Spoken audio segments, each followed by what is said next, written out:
Hi, I'm Sarah from The Upcoming. Such a pleasure to have you here with us. Yeah. Maybe for people who aren't familiar with your documentary Ride the Wave, you can just give us a brief intro. Absolutely. So I'm Martyn, I'm director of Ride the Wave. Ride the Wave follows the story of a 12-year-old boy called Ben from one of the Inner Hebridean Islands in Scotland.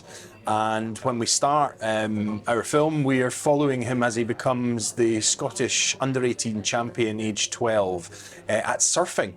Now, Scotland's not a famous place for surfing, and so it was a story that intrigued me from the beginning. And I started following Ben and his family as he went to competitions around the world, achieving way above his station. But I think with the story, I was always looking for something else with the story. So it wasn't just a simple kind of surfing doc for me. It was like, what else is there here, you know? And thankfully, there was a huge backstory to Ben's reasons for surfing in the first place. And halfway through the story, there was a big twist in the tale as well. So delighted to be here in London and looking forward to the premiere tomorrow.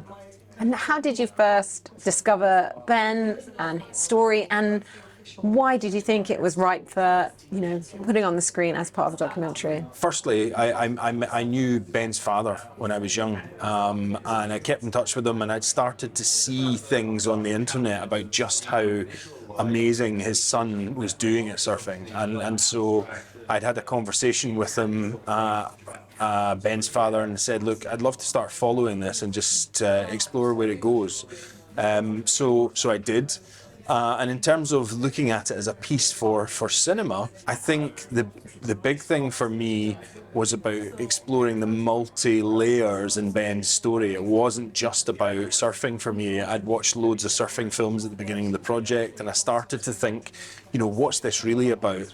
And for me, it was really about adolescence. It was about following a boy growing up, living in a very remote part of the UK, competing against the world in a situation where he was training in the coldest waters in the world, but he was competing against people in Hawaii, amazing warm water places. And of course, after a while, that became a challenge for him.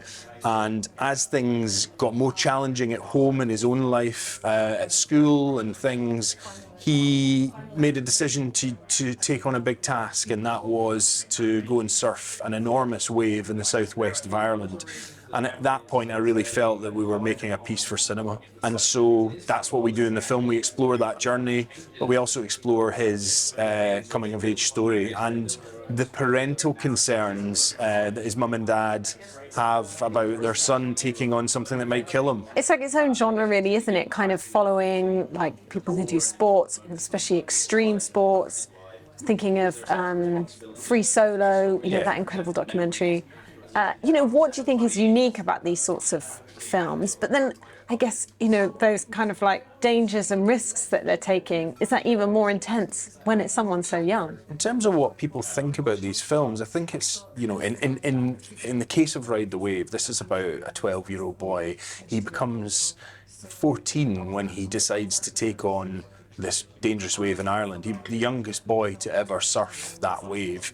The guys that he met out there are crazy adrenaline junkies, and Ben's out there, and Ben's a slight kind of little timid boy on this massive wave. So I think there's something in the spectacle, the scale of what was presented to him.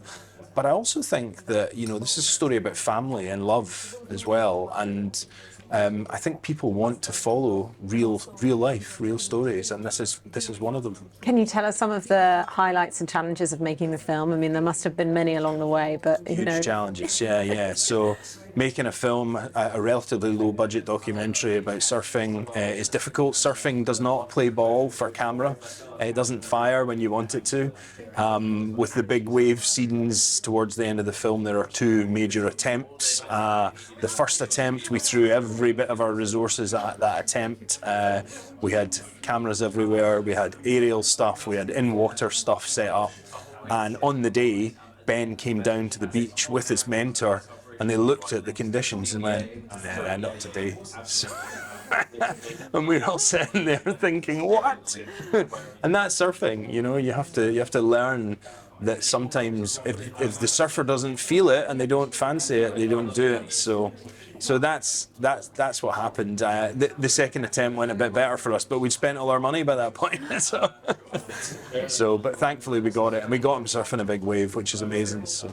And finally, how does it feel to have the film here at London Film Festival? And what do you hope people are going to take away from watching it? Well, listen, it's a huge privilege to be here in London, a massive achievement for the team, massive privilege for me as a director to be here. And I really hope that people come and see the film, and that this is the launch pad for it internationally. So I'm delighted to be here, excited to see the premiere tomorrow, and yeah, can't wait. Thanks. Yeah, fantastic. Thanks so much for your time and enjoy the festival. Thank you.